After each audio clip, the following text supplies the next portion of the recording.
আজকের ভিডিওতে আমি দেখাবো কাশ্মীরে ডাল লেকে শিকারা রাইডে আমার কি অভিজ্ঞতা। প্রথমে আমাদের আস্তে আস্তে অনেক দেরি হয়ে গেছিলো, বিকেল 5টা বেজে গেছিলো। শিকারা রাইড করতে আসার নিয়ে দেরি হয়ে গেছিলো, অন্য অনেক জায়গাটা ঘুরছিলাম সকাল থেকে। তারপরে বোটে উঠে পড়লাম। তারপর এর রাইডে কত টাকা নিয়েছে জানি না, কারণ আমাদের পুরো প্যাকেজ মানে এই ট্রাভেল এজেন্সি পুরো প্যাকেজটাই মধ্যেই এটা ছিল, তাই জন্য কত টাকা নিয়েছে সেটা জানি না। দেখুন, আমরা শিকারা রাইডে উঠে পড়েছি। শিকারা রাইড কাশ্মীরে এলেই তো শিকারা রাইডে উঠতেই হয়। আমার এটা জীবনে প্রথমবার কাশ্মীরে আসা, জীবনে প্রথমবার এই শিকারা রাইড। এটা আমাদের যে শিকারাটা এসেছিল সেটা নাকি ডিজেল দিয়ে আছে, মানে কিছুটা এরম করে টেনে টেনে নিয়ে গেল। তারপরে ডিজেল মোটর আলাদা করে দেখলাম ওদের অনেক আছে, ধারের কাছে একটা ডিজেল মোটর নিয়ে নিল, তারপর ওখান থেকে চালিয়ে দিল।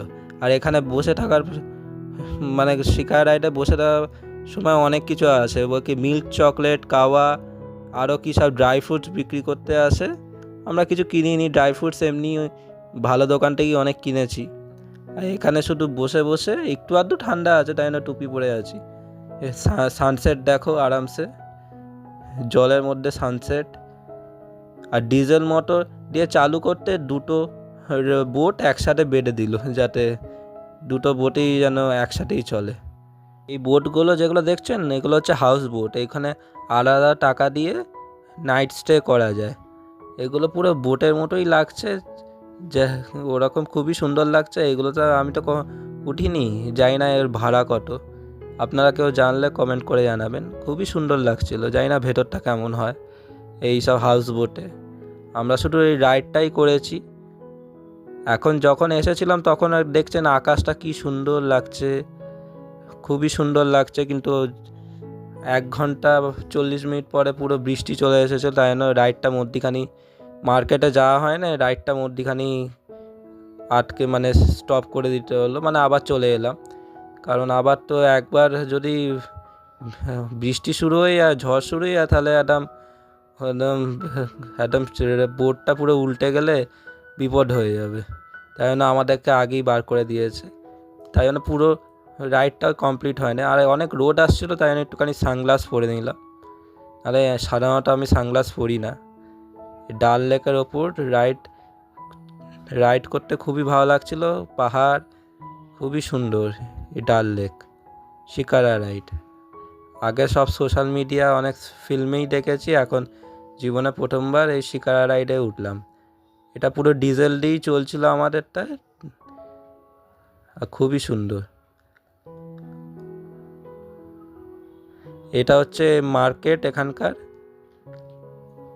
এই মার্কেটে অনেক কিছু পাওয়া যায়, আবার কি সব খাবারও বিক্রি করছে, কাবাবও বিক্রি করছে।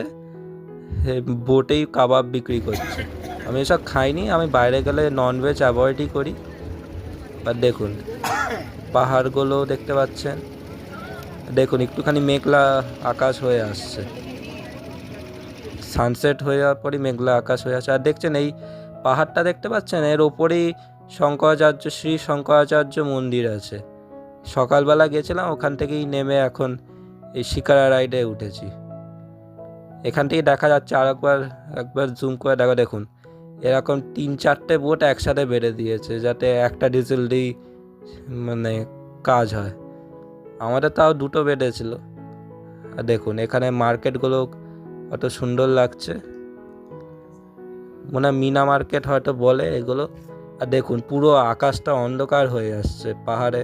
এই সিনটাও খুব ভালো লাগছিল, কিন্তু এত ঝড় বৃষ্টি হলে তো বিপদ হয়ে যাবে, ওই ভয়টা বাদ দিয়ে কিন্তু খুবই সুন্দর লাগছিল। এত শিকারা ডাল লেকের জলটা বেশ পরিষ্কারই ছিল, খুবই সুন্দর। এটা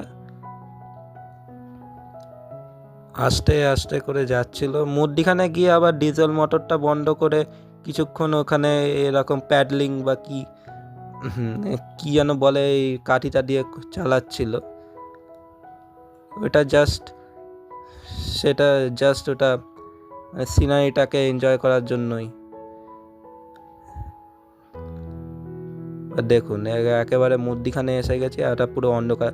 দেখুন জুম করে দেখাচ্ছে, এখানেই হচ্ছে শঙ্করাচার্য মন্দির, শিব মন্দিরটা জুম করে দেখালাম না? এখানেই সকালবেলা গেছিলাম ওখানে প্রসাদ হিসাবে ওই কাটিং মিষ্টি দেয়, ওইটা ব্লগটা দিয়ে দিয়েছি। 250টা সিঁড়ির ওপরে সকালবেলায় অনেক খাটুনি হয়ে গেছে, তাই না এখন বিকেলবেলা একটু রেস্ট নিচ্ছি শিকারা। দেখুন এই হোমস্টে রাত্রির বেলা এইগুলো, এখন অন্ধকার হয়ে যাচ্ছে, আর কিছুক্ষণ পরেই বৃষ্টি শুরু হয়ে যাবে। বৃষ্টি শুরু হতেই একদম জলের মানে কি স্পিড, মানে জল মনে হচ্ছে একদম বোটের ওপরে শিকারার ওপরে উঠে আসবে, এমন একটুখানি বৃষ্টি হলেই এরকম অবস্থা। কত সুন্দর লাগছে পরিবেশটা। আর দেখুন কত সুন্দর পরিবেশ, সানসেট সিন, আর কত সুন্দর। আমার এই শিকারা রাইড চড়তে খুবই ভালো লেগেছে, খুবই ভালো। আমি একবার খবরে শুনেছিলাম কি নাকি উবের শিকারাও লঞ্চ করেছে, সেটা কতটা সত্যি আমি বলতে পারবো না।